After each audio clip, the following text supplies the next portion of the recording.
lumot. Father na eh. Huwag siyang lumot. Bayar na din. Kaya lang, sabi niya, off. Makita mo na tayo. Ayaw ko yan. Gusto ko yung umisap. Sige yan. Isa rin yun sa mga parte ng pelikula. Sige, umaga ko yung pelikula. Malit lang ang amount. Kakayanin. Isang kausap ko na pinansin. Welcome namin.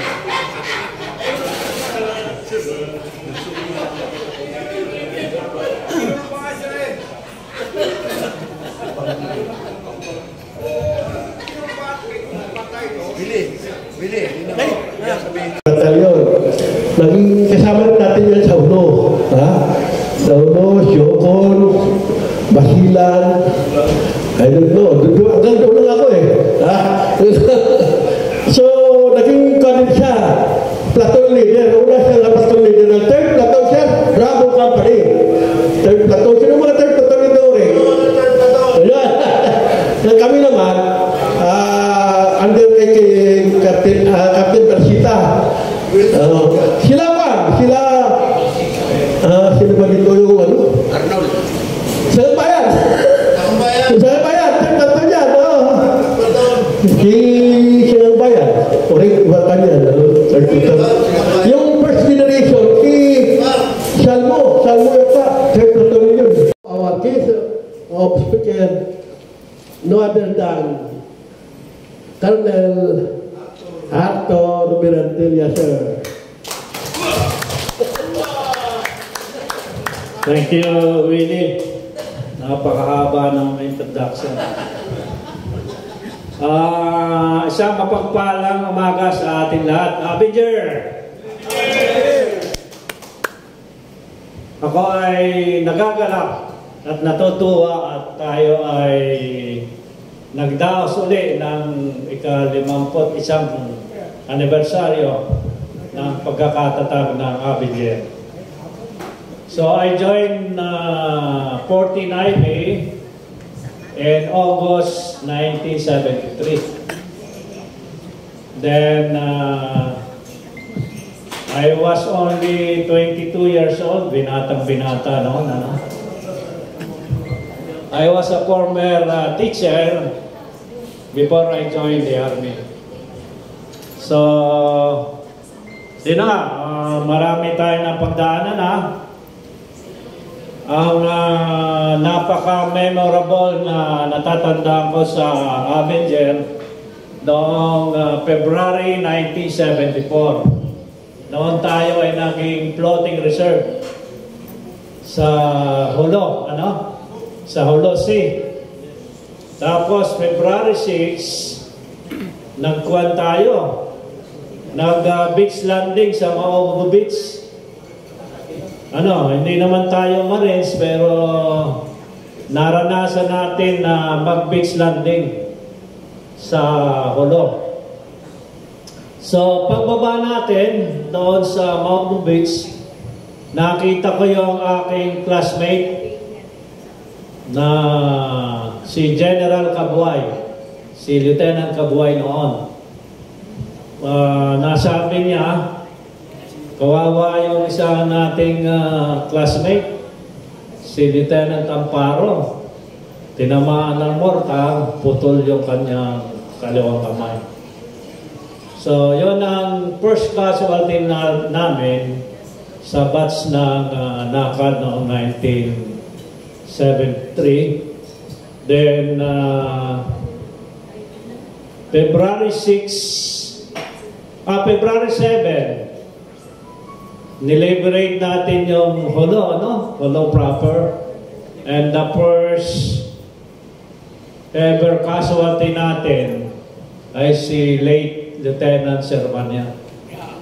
Siya ang first officer ng 1st IB, ng 14th IB na snipe noong February 7. Then, the most memorable pa ay noong the 14th IB, the 15th IB attack the Budagat, ano? Budagat ba yun? O? Hindi, Budagat. Noong February 14. No, that was very... So, iba ang pakiramdam, parang shock siya. Dahil doon sa electric charges ng radyo. Wounded din ako.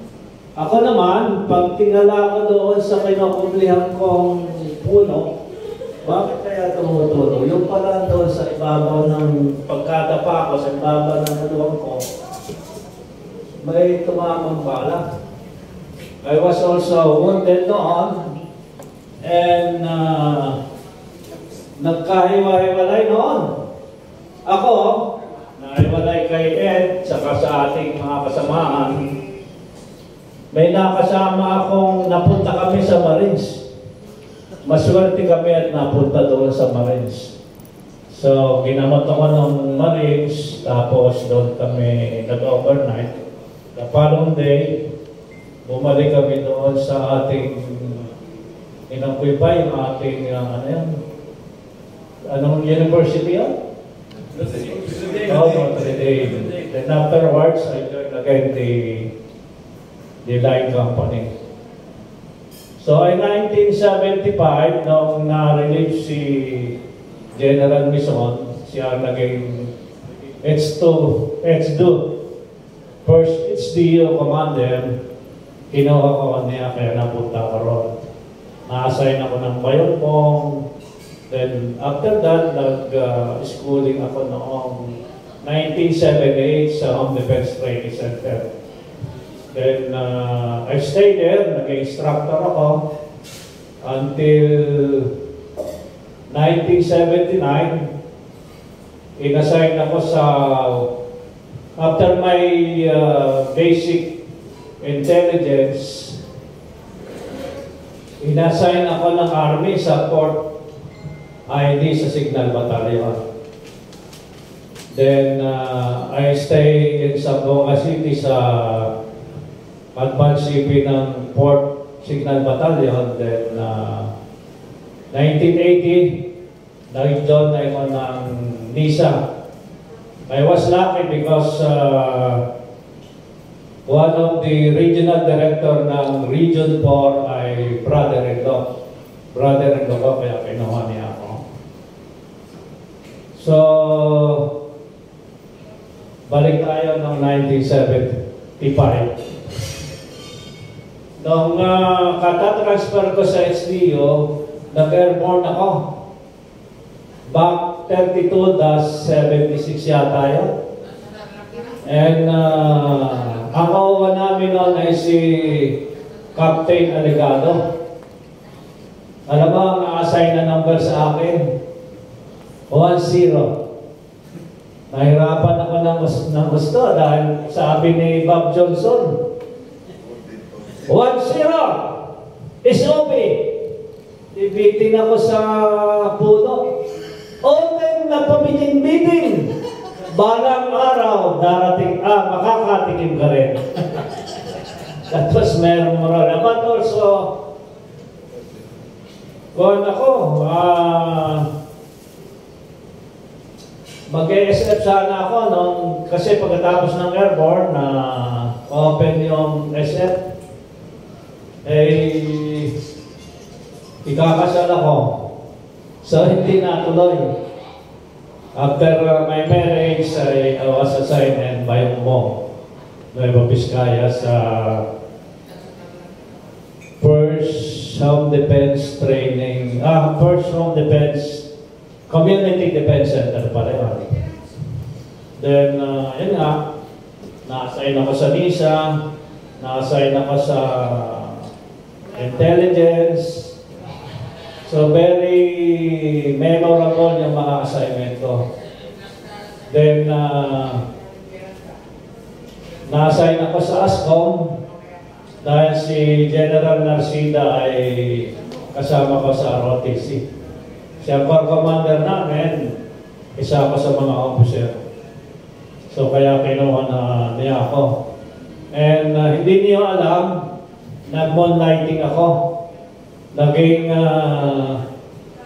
security manager ako ng IRI, yung nasa Los Baños, yung International Research Search.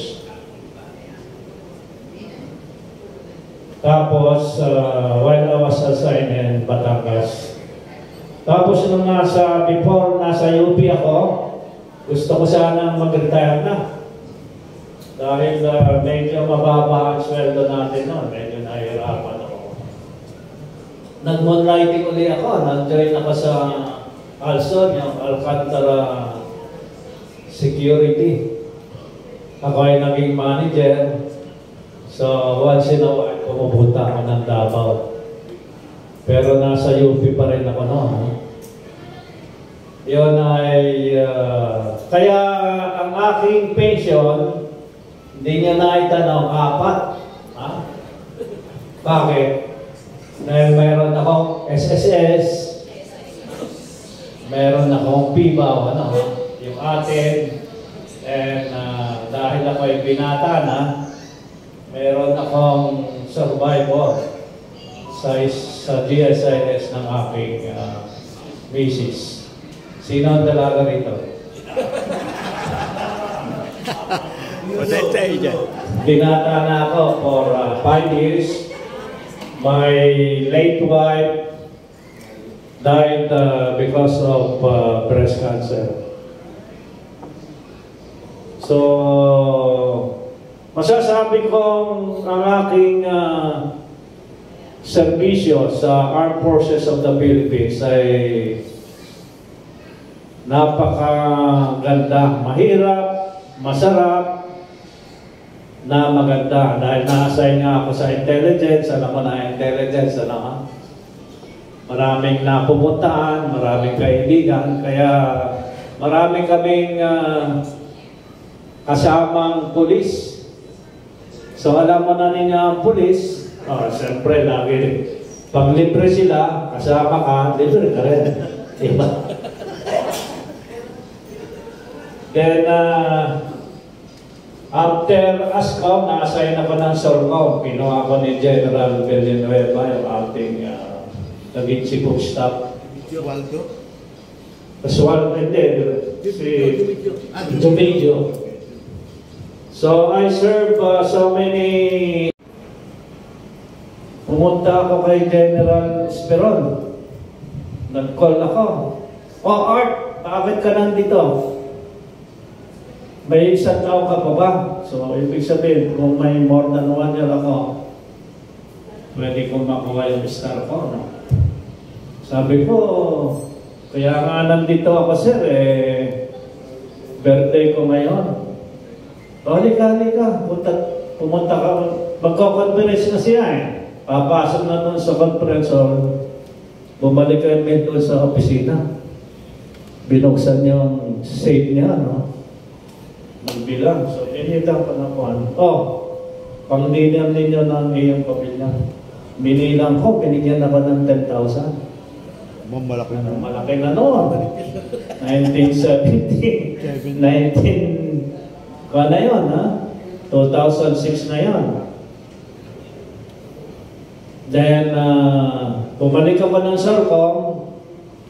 Dahil sabi ko, hindi na ako magre-retire na ako, hindi na ako mag-general nito. So,